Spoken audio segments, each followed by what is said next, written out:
Ya, terima kasih Anda masih bersama kami. Bagi Anda yang baru saja bergabung, kami hadirkan kembali 3 berita utama hari ini. Harga beras kian mahal, beras oplosan, beras lama, dan beras medium laris di pasar induk Brebes karena harganya murah.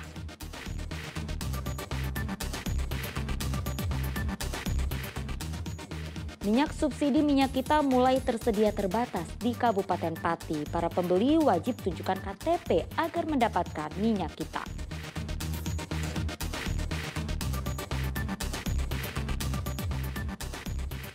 Orkes dangdut di Jepara berakhir tragis. 2 remaja terlibat perkelahian sengit, 1 tewas akibat dianiaya.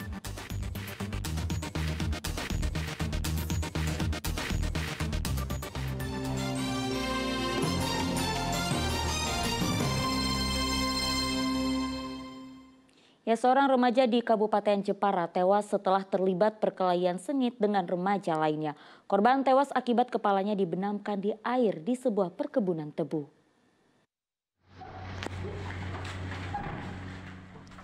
Orkes dangdut di Desa Taunan Kabupaten Jepara berakhir duka Minggu malam. Seorang remaja di bawah umur berinisial JL, 15 tahun, tewas di tangan rekannya sendiri. Peristiwa memilukan ini terjadi karena salah paham. Korban menduga telah ditinggalkan sendiri oleh pelaku di tempat orkes dangdut. Namun ternyata pelaku menunggu korban di pinggir jalan. Saat mendapati pelaku menunggu di pinggir jalan, cekcok mulut pun terjadi. Naas, cekcok mulut berakhir tragis bagi korban. Ia tewas setelah kepalanya dibenamkan ke genangan air di kebun tebu di Desa Berantak Sekarjati, Kecamatan Welahan, Jepara. Sejumlah rekan korban berusaha melerai, namun tragedi ini tetap tidak bisa dicegah. Karena ada perselisihan, kemudian kedua anak ini saling dorong dan terpeleset ke kebun tebu yang digenangi air setinggi 14 cm.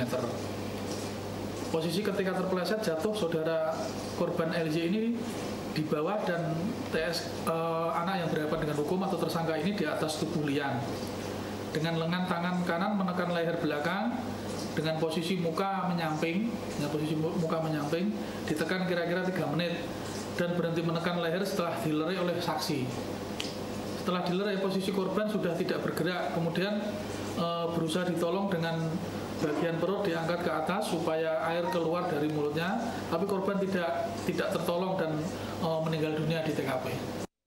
Polisi menetapkan rekan korban sebagai tersangka Senin pagi.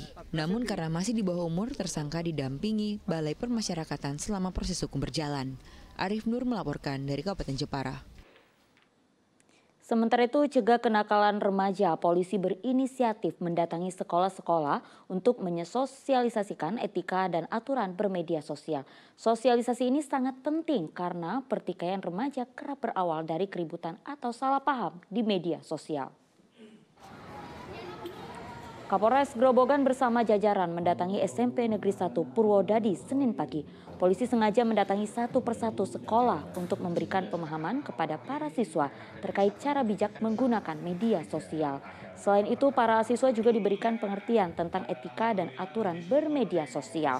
Sosialisasi ini mendapat respon positif para siswa. Kapolres Grobogan mengatakan pemahaman tentang bermedia sosial yang baik menjadi cara dini mencegah para remaja terlibat keributan lantaran dalam banyak kasus keributan dipicu karena salah paham di media sosial.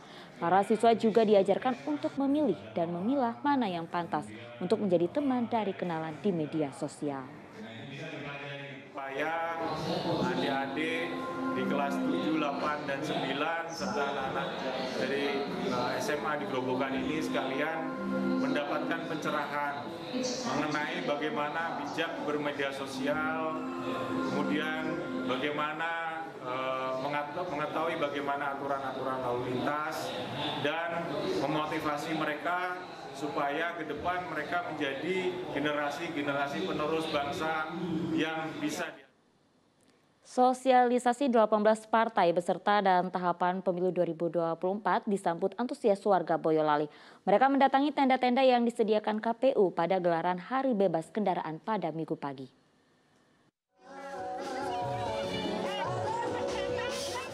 KPU Kabupaten Boyolali memanfaatkan Hari Bebas Kendaraan untuk menyosialisasikan 18 partai peserta dan tahapan pemilu serentak 2024 di depan Monumen Susu Tumpah Boyolali Minggu pagi. Gayung bersambut, Warga termasuk pemilih muda berbondong-bondong mendatangi tenda yang sudah disiapkan petugas KPU. Rata-rata warga ingin mengenal partai peserta dan waktu pelaksanaan pemilu serentak 2024. Petugas KPU pun sigap menjelaskan tahapan dan tata cara pencoblosan yang dijadwalkan digelar pada 14 Februari 2024.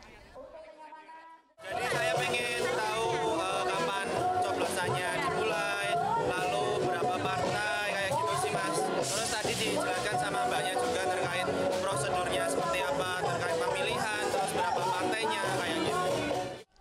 KPU Boyolali berharap partisipasi pemilihan pada tahun 2024 bisa meningkat. Karena itu, para pemilih pemuda diimbau untuk mengecek data diri apakah sudah terdaftar sebagai peserta pemilu melalui website infopemilu.go.id. Memperkenalkan maskot pemilu 2024 yaitu Surah dan Suluh. Kemudian kami juga membuat stand yang ada isi partai politik peserta pemilu tahun 2024. Ini untuk mengajak masyarakat agar mengetahui lebih dini partai-partai apa saja peserta pemilu tahun 2024. Sosialisasi pemilu 2024 menarik minat warga. Selain karena banyaknya artis lokal yang tampil, KPU juga memberikan kupon berhadiah kepada warga. Yulianto melaporkan dari Kabupaten Boyolali. Musyawarah Rakyat ke-17 yang diprakarsai belasan relawan Presiden Joko Widodo berlangsung di sebuah hotel di Kota Semarang. Mereka memilih 3 sosok yang bakal didukung melanjutkan kepemimpinan Presiden Joko Widodo. Musyawarah Rakyat dihadiri ribuan orang dari berbagai wilayah di Jawa Tengah hari Minggu. Musyawarah digagas 17 organisasi relawan Presiden Joko Widodo. Musyawarah kali ini mendukung 3 nama sebagai calon penerus Presiden Joko Widodo, yakni Gubernur Ganjar Pranowo, Menteri Pertahanan Prabowo Subianto, dan Menko Perekonomian Erlangga Hartanto. Selain itu diusung pula 5 bakal calon wakil presiden. Namun Gubernur Ganjar yang sudah diundang justru tidak hadir. Ganjar beralasan tidak mengetahui acara musyawarah tersebut. Malah nggak tahu saya.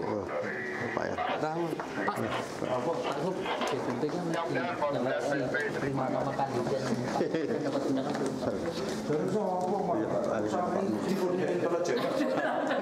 Orang ngerti malah.